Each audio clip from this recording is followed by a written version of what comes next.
श्री गणेशाय नमः। ओम नमः शिवाय। हर हर महादेव। दोस्तों आगे की कथा प्रारंभ करते हैं। अत्रिंशो अध्याय, भगवान शिव के अवधूतेश्वर अवतार की कथा। नंदीश्वर बोले, हे ब्रह्मपुत्र, अब आप शिव जी के अवधूतेश्वर नामक अवतार का वर्णन सुनिए, जो इंद्र के घमंड को नष्ट करने वाला है। हे मुने, पूर्व समय में बृहस्पति एवं देवताओं के सहित इंद्र शिव जी का दर्शन करने के लिए कैलाश पर्वत पर जा रहे थे।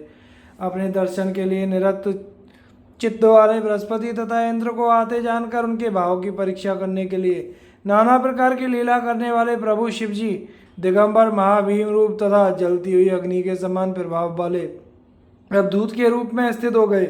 सज्जनों को गति प्रदान करने वाले तथा सुंदर आकृति वाले वे अवधूत स्वरूप शिव जी लटकते हुए वस्त्र धारण किए उनका मार्ग रोककर खड़े हो गए।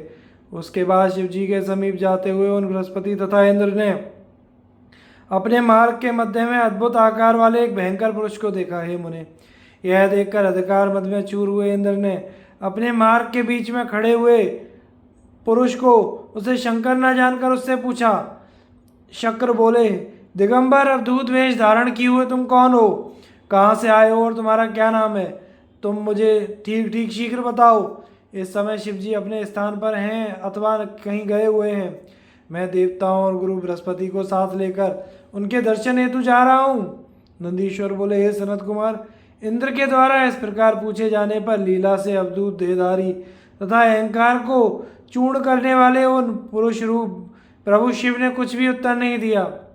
इंद्र ने उनसे पुनः पूछा, किंतु अलक्षित गति वाले महाकौतुकी वे दिगंबर शिव फिर भी कुछ नहीं बोले। जब त्रिलोक के अधिपति स्वराट इंद्र ने पुनः पूछा तो भी महान लीला करने वाले वे महायोगी मौनी रहे। इस प्रकार बारंबार इंद्र के द्वारा पूछे जाने पर भी दिगंबर भगवान शिव जी इंद्र का गर्व नष्ट करने की इच्छा से कुछ नहीं बोले। तब तीनों लोकों के ऐश्वर्य से गर्वित इंद्र को बड़ा क्रोध उत्पन्न हुआ और उन्होंने क्रोध से उन जटाधारी को धमकाते हुए कहा। इंद्र बोले, रे मूढ़, रे दुर्मते, तुमने मेरे पूछने पर भी कुछ उत्तर नहीं दिया, इसलिए मैं इस वज्र से तुम्हारा वध करता हूँ। देखें कौन तुम्हारी रक्षा करता है। ऐसा कहकर इंद्र ने क्रोधपूर्वक उनकी ओर देखकर उन दिगंबर को मारने के लिए वज्र उठाया। सदाशिव शंकर ने हाथ में वज्र उठाए इंद्र को देखकर शीघ्र ही उनका स्तंभन कर दिया। तदनंतर भयंकर विकराल नेत्रों वाले वे पुरुष कुपित होकर अपने तेज से मानो इंद्र को जलाते हुए शीघ्र ही प्रज्वलित हो उठे। उस समय अपनी बाहु के स्तंभित हो जाने के कारण उत्पन्न हुए क्रोध से इंद्र भीतर ही भीतर इस तरह जल रहे थे जिस प्रकार मंत्र के द्वारा अपने पराक्रम के रुक जाने पर सर्प मन ही मन जलता है।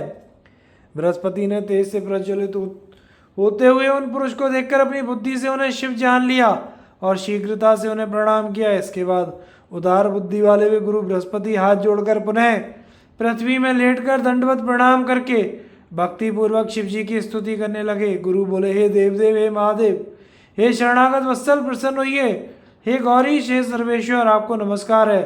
ब्रह्मा विष्णु आदि समस्त देवता भी आपकी माया से मोहित होकर आपके यथार्थ रूप में आपको नहीं जान पाते, केवल आपकी कृपा से ही आपको जान सकते हैं। नंदीश्वर बोले, बृहस्पति ने इस प्रकार प्रभु शिव जी की स्तुति करके इंद्र को उन ईश्वर के चरणों में गिरा दिया। तदनंतर हे तात, उदार बुद्धि वाले विद्वान देवगुरु बृहस्पति ने हाथ जोड़कर विनम्रता से कहा। बृहस्पति बोले, हे दीननाथ, हे महादेव, मैं आपके चरणों में पड़ा हूँ, आप मेरा और इनका उद्धार कीजिए। क्रोध नहीं बल्कि प्रेम कीजिए। हे महादेव, आप प्रसन्न होइए, अपने शरण में आए हुए इंद्र की रक्षा कीजिए। और क्योंकि आपके भालस्थ नेत्र से उत्पन्न हुई है अग्नि इंद्र को जलाने के लिए आ रही है।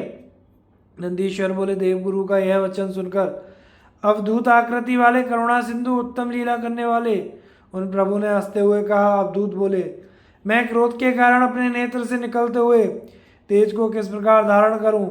क्या यह सर्प कंचुकी का त्याग करने के उपरांत पुनः उसे धारण कर सकता है? नंदीश्वर बोले।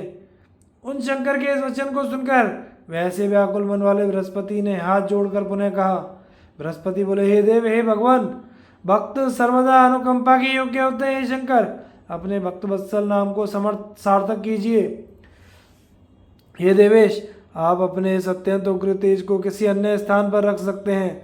आप सभी भक्तों का उद्धार करने वाले हैं, अतः इंद्र का उद्धार कीजिए। नंदीश्वर बोले, इस प्रकार बृहस्पति के कहने पर भक्त वत्सल नाम से पुकारे जाने वाले तथा भक्तों का कष्ट दूर करने वाले भगवान रुद्र ने फिर सन्नचित होकर देवगुरु से कहा। रुद्र बोले, हे सुराचार्य, मैं आप पर प्रसन्न हूँ, इसलिए आपको उत्तम वर देता हूँ। इंद्र को जीवन दान देने के कारण आप लोक में जीव नाम से विख्यात होंगे। मेरे भालस्त नेत्र से जो देवताओं के लिए असह्य अग्नि उत्पन्न हुई है उसे मैं दूर फेंक देता हूँ, जिससे यह इंद्र को पीड़ित ना कर सके। नंदीश्वर बोले, ऐसा कहकर शिवजी ने अपने भालस्त नेत्र से उत्पन्न हुई उस अद्भुत अग्नि को हाथ में लेकर लवण समुद्र में फेंक दिया।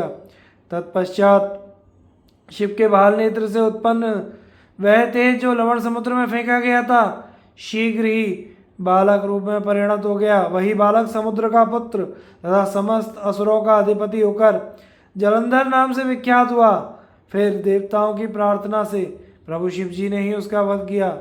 लोक कल्याणकारी शिवजी अवधूत रूप से इस प्रकार सुंदर चरित्र का अंतर्ध्यान हो गया और सभी देवता सुखी तथा निर्भय हो गए। बृहस्पति और इंद्र भी भय मुक्त होकर अत्यंत सुखी हो गए। जिनका दर्शन करने हेतु इंद्र और बृहस्पति जा रहे थे, उनका दर्शन प्राप्त कर वे कृतार्थ हो गए और प्रसन्नता पूर्वक अपने स्थान को चले गए। हे सनत कुमार, मैंने दुष्टों को दंड देने वाले तथा परमानंददायक परमेश्वर शिवजी के अवधूतेश्वर नामक अवतार का वर्णन आपसे कर दिया। यह आख्यान पवित्र, दिव्य, यश को बढ़ाने वाला, स्वर्ग भोग तथा मोक्ष देने वाला और संपूर्ण मनोरथों को पूर्ण करने वाला है। जो स्थिर चित्त हो प्रतिदिन इसे सुनता है अथवा सुनाता है, वह इस श्लोक में सभी सुखों को भोग कर अंत में शिव की गति को प्राप्त कर लेता है। इस प्रकार श्री शिव महापुराण के अंतर्गत तृतीय शतरुद्र संहिता के नंदीश्वर सनत कुमार संवाद में अवधूतेश्वर शिव अवतार चरित्र वर्णन नामक 30वां अध्याय पूर्ण हुआ। अतः 30वां अध्याय शिवजी के भिक्षु अवतार का वर्णन। नंदीश्वर बोले, हे मुनिश्रेष्ठ, हे विप्र, अब मैं शिवजी के उस अवतार का वर्णन करूंगा जिसे किसी नारी के संदेह का निवारण करने के लिए उन्होंने अपने भक्त पर दया करके ग्रहण किया था, उसे आप सुनिए। विदर्भ नगर में धर्मात्मा सत्यशील तथा शिव भक्तों से प्रेम करने वाले सत्यरथ नामक एक राजा था। हे मुने, धर्म पूर्वक पृथ्वी का पालन करते एवं शिव धर्म से सुखपूर्वक निवास करते हुए उस राजा का बहुत समय बीत गया। किसी समय उसके नगर को अवरुद्ध करने वाले बहुत सी सेना से युक्त बल से उन्मत्त शालु संज्ञक क्षत्रिय वीरों के साथ उस राजा का घोर युद्ध हुआ। उन शाल वीरों के साथ भयानक युद्ध करके नष्ट हुए पराक्रम वाला वह विदर्भराज दैव योग से उनके द्वारा मार दिया गया। शालवों द्वारा रणभूमि में उस राजा के मारे जाने पर उसके बचे हुए सैनिक भय से व्याकुल होकर मंत्रियों के साथ भाग गए। हे मुने, उसके बाद उस राजा की गर्भवती रानी शत्रुओं के द्वारा घिरी होने पर भी रात्रि के समय बड़े यत्न से नगर से बाहर चली गई। शोक से संतप्त वह रानी राजधानी से निकलकर शिव के चरण कमलों का ध्यान करती हुई पूर्व दिशा की ओर बहुत दूर चली गई। इस प्रकार शिव जी की दया से सुरक्षित हुई वह रानी नगर से बहुत दूर जा पहुंची और उसने प्रातःकाल के समय वहां पर एक स्वच्छ सरोवर को देखा। वहां आकर राजा की उस सुकुमार पत्नी ने शोक से व्याकुल हो विश्राम के लिए उस सरोवर के तट पर एक छायादार वृक्ष का आश्रय लिया। वहां पर रानी ने दैववश शुभ ग्रहों से युक्त मुहूर्त में सर्व लक्षण संपन्न दिव्य पुत्र को जन्म दिया। उसी समय भाग्यवश प्यास से व्याकुल हुई उस सद्योजात शिशु की माता वह रानी क्यों ही जल लेने के लिए सरोवर में उतरी। जल में स्थित ग्रह ने उसे पकड़ लिया। भूख एवं प्यास से अत्यधिक व्याकुल तथा पिता एवं माता से रहित वह नवजात बालक सरोवर के किनारे रोने लगा। हे मुने, उत्पन्न होते ही भूख प्यास से व्याकुल हो रोते हुए उस नवजात शिशु पर अंतर्यामी तथा सर्वरक्षक वे महेश्वर दयार्द हो उठे। उसी समय कष्ट दूर करने वाले भगवान के द्वारा मन से प्रेरित की गई एक भिखारिन वहां अकस्मात आ पहुंची। अपने 1 वर्ष के पुत्र को लिए हुए उस विधवा ने उस रोते हुए अनाथ बच्चे को वहां देखा। हे मुने, उस बालक को निर्जन वन में देखकर वह ब्राह्मणी अत्यंत आश्चर्यचकित हो अपने हृदय में बहुत विचार करने लगी। अहो, मैंने इस समय बहुत बड़ा आश्चर्य देखा जो असंभव एवं मन तथा वाणी से सर्वथा कथनीय है। तेजस्वियों में शेष इस बालक का अभी तक नालच छेदन नहीं हुआ है और यह मातृविहीन हो रोता हुआ अकेला ही पृथ्वी पर लेटा हुआ है। यहाँ तो इसकी सहायता करने वाले इसके माता पिता कोई नहीं है। इसमें क्या कारण हो सकता है हो? दैव बल बड़ा प्रबल है, यह ना जाने किसका पुत्र है। इसे जानने वाला भी यहाँ कोई नहीं है जिससे इसके जन्म के विषय में पूछूं। मुझे तो इस पर बहुत ही दया आ रही है। अब मैं इस बालक को अपने औरस पुत्र की भांति पालना चाहती हूँ, परंतु इसके कुल और जन्म आदि का ज्ञान ना होने से इसे छूने का साहस नहीं होता। नंदीश्वर बोले, जब वह श्रेष्ठ ब्राह्मणी अपने मन में इस प्रकार विचार कर रही थी, उसी में समय भक्त वत्सल शिव जी ने बड़ी दया की। सदैव महान लीलाएं करने वाले, स्वयं उपाधि रहे तथा भक्तों को हर प्रकार का सुख देने वाले उन महेश्वर ने उस समय भिक्षुक का रूप धारण कर लिया। भिक्षुक रूपधारी वे परमेश्वर वहां सहसा आए जहाँ उस बालक के विषय में जानने की इच्छा वाली संदेहग्रस्त ब्राह्मणी विद्यमान थी। तब अविज्ञात गति तथा दया सागर उन भिक्षुक रूपधारी भगवान शंकर ने हंसकर उस ब्राह्मण पत्नी से कहा। भिक्षु श्रेष्ठ बोले, हे ब्राह्मणी, तुम अपने मन में शंका मत करो और दुखी मत हो। तुम अपने पुत्र तुल्य इस पवित्र बालक की प्रसन्नता पूर्वक रक्षा करो। थोड़े ही समय उपरांत इस बालक से तुम्हारा परम कल्याण होने वाला है। अतः सब प्रकार से इस महातेजस्वी शिशु का पालन पोषण करो। नंदीश्वर बोले, भिक्षु रूप धारण करने वाले करुणा सागर शिव जी ने जब इस प्रकार कहा, तब ब्राह्मणी ने प्रेम तथा आदर से उनसे पूछा। ब्राह्मणी बोली, मैं आपकी आज्ञा से अपने पुत्र के समान इस बालक की रक्षा करूंगी तथा भरण पोषण करूंगी, इसमें संदेह नहीं है। आप मेरे भाग्य से ही यहाँ पधारे हैं। फिर भी मैं आपसे सत्य सत्य विशेष रूप से जानना चाहती हूँ, ये कौन है, यह किसका पुत्र है और यहाँ आए हुए आप कौन हैं? हे भिक्षुवर, हे प्रभु, मुझे बारंबार ऐसा ज्ञात हो रहा है कि आप दया सागर भगवान शिव हैं और यह शिशु पूर्व जन्म में आपका भक्त था। किसी कर्म के दोष से यह इस अवस्था को प्राप्त हुआ है। उसे भोगकर आपकी कृपा से पुनः परम कल्याण को प्राप्त करेगा। आपकी माया से मोहित हुई मैं अपना मार्ग भूलकर इधर आ गई। इससे यह ज्ञात होता है कि इसके पालन करने के लिए आपने ही मुझे यहाँ भेजा है। नंदीश्वर बोले, शिव जी के दर्शन से ज्ञान को प्राप्त हुई तथा विशेष रूप से जानने की इच्छा वाली उस ब्राह्मणी से भिक्षु रूप शिव ने कहा। भिक्षुवर बोले, हे विप्रपत्नी, इस सर्वमान्य बालक का पूर्वकालीन इतिहास तुमसे प्रसन्नता पूर्वक कह रहा हूँ। हे अनघे, तुम प्रेम पूर्वक इसे सुनो। यह बालक शिव भक्त, बुद्धिमान तथा अपने धर्म में निरत रहने वाले विदर्भराज सत्यरथ का पुत्र है। हे ब्राह्मणी सुनो, राजा सत्यरथ शत्रु शाल्वों द्वारा युद्ध में मार डाले गए, जिससे अत्यंत भयभीत हुई उनकी पत्नी रात्रि में शीघ्रता से घर से निकल गई। उन्होंने इस वन में आकर प्रातःकाल होते होते इस पुत्र को जन्म दिया, किंतु प्यास लगने से वह सरोवर में उतरी, तब दुर्भाग्य से ग्राह ने उन्हें अपना ग्रास बना लिया। नंदीश्वर बोले, इस प्रकार उन्होंने बालक की उत्पत्ति, उसके पिता का संग्राम में मरण एवं ग्राह द्वारा उसकी माता की मृत्यु के विषय में उससे कहा। हे मुनीश्वर, तो वह ब्राह्मणी अत्यंत विस्मित हुई और उसने ज्ञानी तथा सिद्ध स्वरूप उन भिक्षुक से पुनः पूछा। ब्राह्मणी बोली, हे भिक्षु, इस राजपुत्र का श्रेष्ठ पिता उत्तमोत्तम भोग करते हुए भी इन क्षुद्र शाल्वों के द्वारा किस प्रकार मारा गया, और ग्राह ने इस शिशु की माता को शीघ्र क्यों ग्रास बना लिया, जिसके कारण यह जन्म से अनाथ एवं बंधु रहित हो गया है। हे भिक्षु, मेरा यह पुत्र भी परम दरिद्र तथा भिक्षुक क्यों हुआ? किस उपाय से मेरे ये दोनों पुत्र सुखी होंगे, यह बताइए।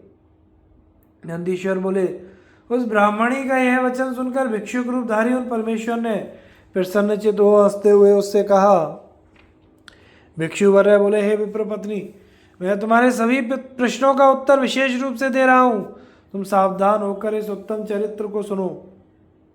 विदर्भ देश का राजा जो इस बालक का पिता था, वह पूर्व जन्म में पांड्य देश का श्रेष्ठ राजा था। संपूर्ण उपद्रवों का नाश करने वाला वह शिव भक्त राजा संपूर्ण पृथ्वी का पालन करता हुआ अपनी प्रजा को प्रसन्न रखता था। किसी समय उसने दिन में निराहार रहकर नक्त व्रत करते हुए त्रयोदशी के प्रदोष काल में शिवजी की पूजा की। जब वह प्रदोष काल में शिवजी का पूजन कर रहा था, तभी नगर में बड़ा भयानक शब्द हुआ। उस भयावह ध्वनि को सुनकर वह राजा शत्रु के आक्रमण की आशंका से शिवार्चन का परित्याग कर घर से बाहर निकल पड़ा। इसी समय उसका महाबली मंत्री भी शत्रुता करने वाले सामंत को साथ लेकर राजा के निकट आ गया। अत्यधिक क्रोध से व्याकुल राजा ने उस शत्रु सामंत को देखकर बिना धर्माधर्म का विचार किए निर्दयता के साथ उसका सिर कटवा दिया। उस शिव पूजा को समाप्त किए बिना ही अपवित्र तथा नष्ट बुद्धि वाले राजा ने रात में प्रेम पूर्वक भोजन किया, जिससे वह मंगलहीन हो गया। उसके पश्चात इस जन्म में विदर्भ देश का शिव भक्त राजा हुआ, किंतु पूर्व जन्म में शिवार्चन में होने वाले पाप के कारण शत्रुओं ने राज्य सुख भोग के समय ही उसका वध कर दिया। पूर्व जन्म में जो उसका पुत्र था वही इस जन्म में भी हुआ है, किंतु शिव पूजा के व्यतिक्रम से यह सारे ऐश्वर्य से रहित है। इसकी माता ने पूर्व जन्म में अपनी सौत को छल से मरवा दिया था। उस पाप से इस जन्म में उसे ग्रह ने निगल लिया है। ब्राह्मणी, मैंने इन सब का सारा वृत्तांत तुमसे कह दिया। भक्ति पूर्वक शिव जी की अर्चना ना करने वाले मनुष्य दरिद्र हो जाते हैं। तुम्हारा यह पुत्र पूर्व जन्म में श्रेष्ठ ब्राह्मण था। इसने यज्ञ आदि सुकर्म किए नहीं, केवल प्रतिग्रहों को लेने में ही अपना जीवन बिता दिया। हे ब्राह्मणी, इसलिए तुम्हारा पुत्र दरिद्र हुआ है। उन दोषों को दूर करने के लिए तुम शंकर की शरण में जाओ और इन दोनों बालकों को लेकर शिव जी का पूजन करो। इन दोनों का यज्ञोपवीत हो जाने के पश्चात शिव जी कल्याण करेंगे। नंदीश्वर बोले, उसे ऐसा उपदेश देकर भिक्षुक रूपधारी भक्तवत्सल भगवान शिव ने उसे अपना उत्कृष्ट स्वरूप दिखाया। इसके बाद वह ब्राह्मणी उन भिक्षु श्रेष्ठ शिव को जानकर उन्हें भली भांति प्रणाम करके प्रेम पूर्वक गदगद वाणी में उन प्रभु की स्तुति करने लगी। उसके बाद विप्र पत्नी के देखते देखते भिक्षुक रूपधारी वे भगवान शिव शीघ्र वहीं अंतर ध्यान हो गए। भिक्षुक के चले जाने पर ब्राह्मणी को विश्वास हो गया कि उस लड़के को लेकर वह अपने पुत्र सहित घर चली गई। एक चक्रा नामक रमणीय ग्राम में निवास करती हुए ब्राह्मणी उत्तम अन्नों से अपने पुत्र तथा राजपुत्र का पालन करने लगी। पुनः ब्राह्मणों ने उन दोनों का यज्ञोपवीत संस्कार संपन्न किया। वे दोनों शिव पूजा में तत्पर हो अपने घर में बढ़ने लगे। हे तात, वे दोनों ही शांडिल्य मुनि की आज्ञा से नियम में तत्पर होकर शुभ व्रत करके प्रदोष काल में शिव जी का पूजन करने लगे। किसी समय ब्राह्मण पुत्र के बिना ही नदी में स्नान करने के लिए गए हुए राजपुत्र ने धन से परिपूर्ण एक सुंदर कलश पाया। इस प्रकार शिव जी की पूजा करते हुए उन राजकुमार और ब्राह्मण कुमार को के सुखपूर्वक 4 महीने बीत गए। इसी रीति से अत्यंत प्रसन्नता से पुनः शिव जी का पूजन करते हुए उन दोनों का उस घर में 1 वर्ष व्यतीत हुआ।